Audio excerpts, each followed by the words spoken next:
Today I'm going to show you how to match skin tone in Photoshop.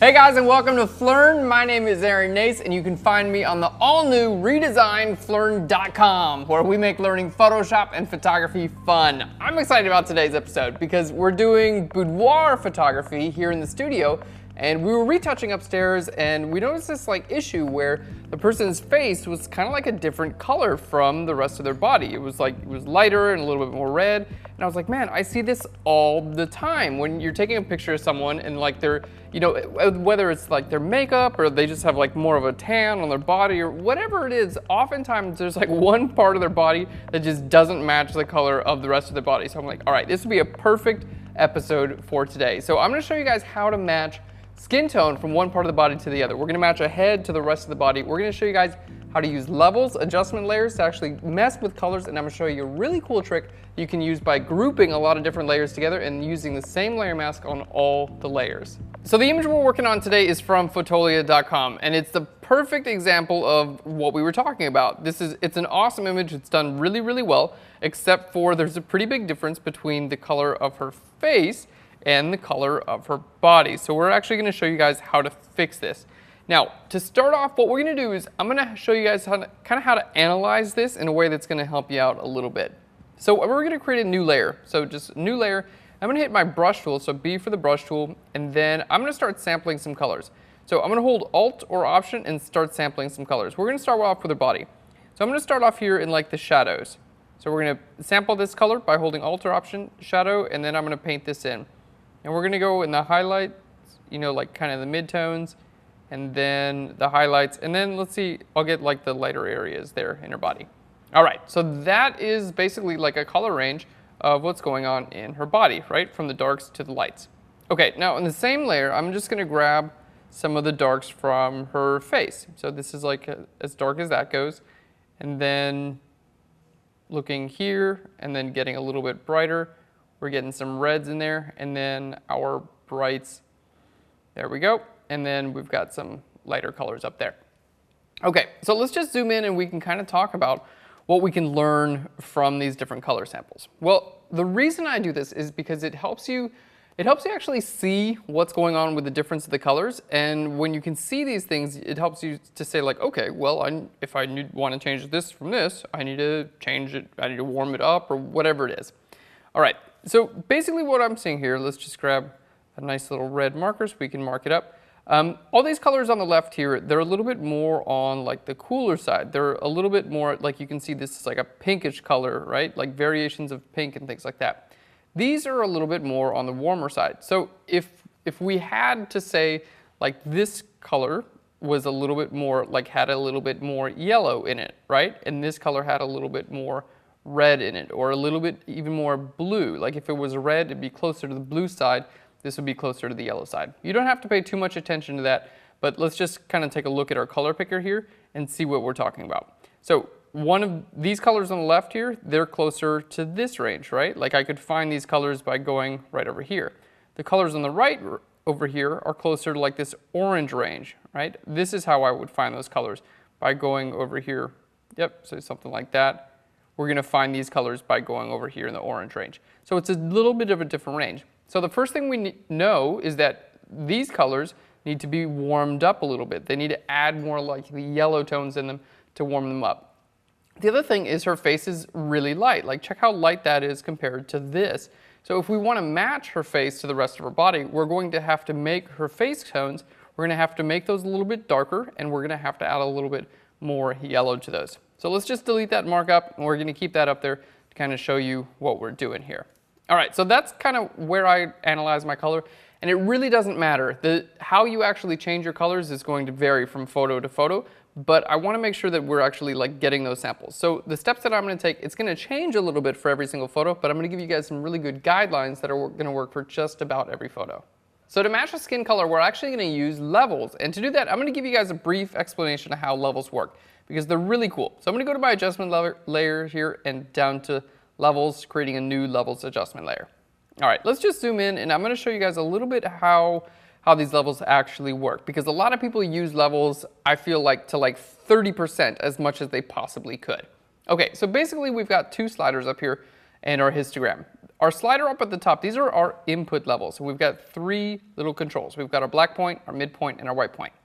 So if we take our black point and we take this and bring this to the right, what it does is it makes the darks darker, okay? If we take this point from the right and we bring it to the left, it's going to make our lights lighter. There we go. And the middle point is going to make the midtones either lighter or darker. All right, let's reset that. Now let's look at the slider down beneath. If I take this dark point and bring this up, it's going to make my darks lighter. Okay, so we haven't seen this yet. Up on the top, this is making our darks darker. This makes your darks lighter. This one up to here is going to make our lights darker. And this one, again, is making the lights lighter. So you have a ton of control between these sliders. And this is just in black and white, right? But we can also adjust colors. So RGB, sorry, it's not in black and white. What I meant to say is this is just, it's adjusting the light levels, but it's not adjusting the color because we're in the RGB basically channel, which is a combination of the red, green, and the blue channel. So you can actually affect colors here. And this is why I really want to use levels here, because you can adjust exposure, lightness and darkness, and color at the exact same time, which is what we said we needed to do, right? We need to make her face a little bit darker, and we need to add some warmth to it. So to make the lights darker, that's going to be right here, right? This is going to be this slider. That's what that one does. If the face needed to be lighter, I would do something like this, or bring this guy over to the left, okay? Or we could even do something like this. But because we want to take the light areas and darken them, we're gonna rely on this one right here. Okay, now that doesn't look good, right? That's obviously not what we want. So what we're gonna do is we're gonna change colors as we do this at the same time. So go to RGB, and down here in my red channel, now it's basically, this is gonna do the same thing, but it's gonna do it with my reds. So if I grab this point on the left here and I bring this over here, it's actually gonna put more reds into my shadow. You can see just like that. Now the opposite of red here is going to be cyan. So if I grab this guy over here and bring it to the left, it's going to take my highlights, it's going to darken them down, and it's going to put more cyan in there. Okay? Really, really cool. Now, the green channel is going to do this with magenta, adding more magenta, and on the bottom, it's going to add more green to the shadows. And the blue channel is going to add more blue to the shadows and darken down and put more yellow in the highlights. Okay. So based on all that knowledge, we're like, all right, this is super complex, but basically my goal is I want to darken her face down a little bit and make it warmer. And just as like a general broad note, that's most of the time. When you guys are going to be matching faces to bodies, most of the time you're going to want to darken it a little bit and make it a little bit warmer. That's just a blanket rule. There are going to be a lot of exceptions in there, but most of the time you can probably just do what I'm about to do and it's going to work most of the way. Okay, so what we're going to do is we're gonna darken these down, but I'm gonna use these in combination with each other. So we need to make it warmer, right?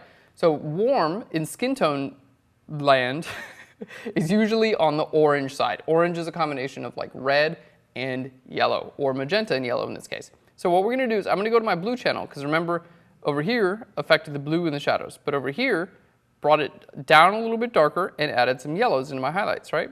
So that's what we're gonna do. Okay. Now I'm going to go over here to my green channel, and we're going to bring this over here, and that's going to add some magentas into the highlights. All right, and we want to find a range that looks pretty natural there. Okay, so let's go ahead and close this down and see what this looks like. So let's just look at our before and our after. It's darkening everything down, and it's making things a little bit warmer. The next step is to apply a layer mask on this, because I don't actually want this coloring to be visible everywhere else, right? If it was visible everywhere, we're not matching one color to another, we're just changing all the colors. So what I'm going to do is I'm going to group this layer with itself, and then I'm going to put a layer mask on the group. And here's why. If I put a layer mask on the group, I can put other layers inside of that group, and the layer mask for the group is going to count for all of those layers. Now I'll show you why that's important in just a second. So what we're going to do is I'm going to click on my group layer mask. I'm going to hit Command I, which inverts it, and we're going to zoom in, and now I'm going to paint with my brush tool. I'm going to paint white on my layer mask. So painting white on a layer mask, what that does is it makes everything that's in either that layer or the group visible. Okay, black on layer masks is invisible, white is visible. There we go. So I'm just painting around her skin tone because that's what this episode's called, right? We're gonna match the skin tone of her face to the rest of her body. So I don't need to cover her lips and I don't need to cover her eyeballs because we don't need to darken and warm a person's eyeballs. That's a different tutorial. No, that's that's a tutorial that doesn't exist because that never needs to happen. All right, let's just zoom out there. Okay, so here we can see this is basically the before and the after. Okay, we're getting pretty close. Now it's time to go in there and tweak it. So we've done like a lot of the work. Now we need to go in and really start to tweak those changes that we made. Not hard because we just have to go back to our levels adjustment layer and we can just go here and start to pull these values around. And now I'm able to see if, you know what, a lot of the time if you zoom out a little bit, it actually helps. I'm able to see how these look in comparison to the rest of the body. Like that's obviously way too much blue, right? All right, sorry, way too much yellow. There we go. So that's looking pretty good. The blue channel and the green channel. That's most of the time what we're going to be playing with here. Okay, now it's a little bit too saturated. A lot of the times when you go to color correct, you have to add color. This is what we did. We added color. We added yellow and we added red. But a lot of the time it's too saturated. There's too much color. So I'm going to grab a hue saturation layer and I'm going to take the saturation down a little bit, which is going to help match it to her face. Okay, so here we're going to grab a hue saturation adjustment layer and I'm just going to take my saturation and drag it down a little bit. And you can see, like, obviously, if your image looks like that, that's too saturated. Okay, even like that's too saturated, we're just going to drag this down just a little bit more. We're going to get something that's a little bit more natural looking. All right, right about there looks good. So let's just turn that off and on. If you guys are not, you know, there we go. Let's zoom in a little bit more. You should be able to see the difference there. All right.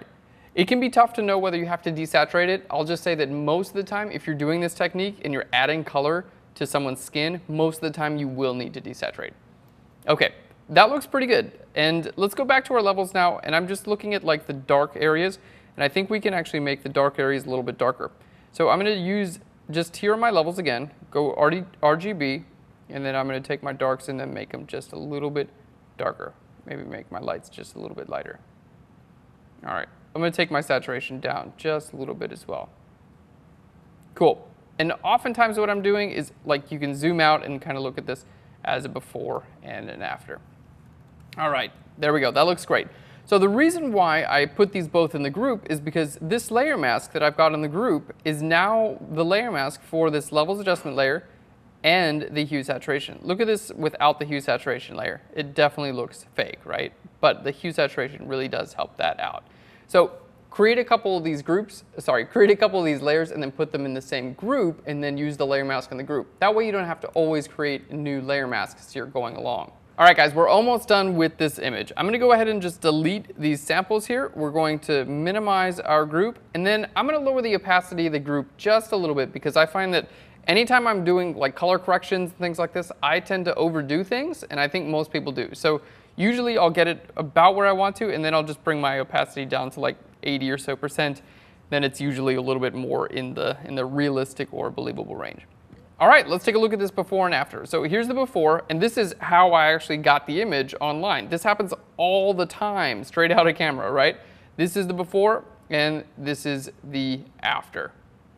Thanks so much for watching today's episode, guys. I hope you enjoyed it. So you can use this on any image where you have a color disparity from one part of the image to another. And remember, with one levels adjustment layer, you can adjust lightness and darkness as well as your different colors. Just make sure to get in there and play with your color channels. It's an amazing dialogue. And if you're adding color, make sure to desaturate it a little bit because it's going to help make it look more realistic. Thanks, guys. If you like what we're doing here at Phlearn, be sure to subscribe to our YouTube channel. We release new videos just like this one every single week. We've got over like 600 tutorials on Photoshop now. It's madness, and we're not stopping anytime soon.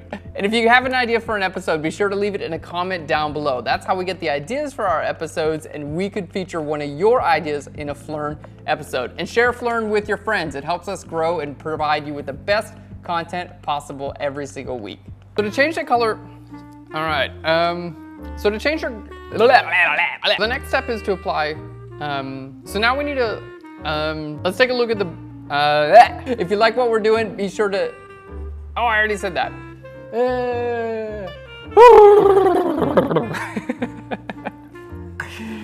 Oh boy. Oh boy. Oh boy. Oh boy. Oh boy.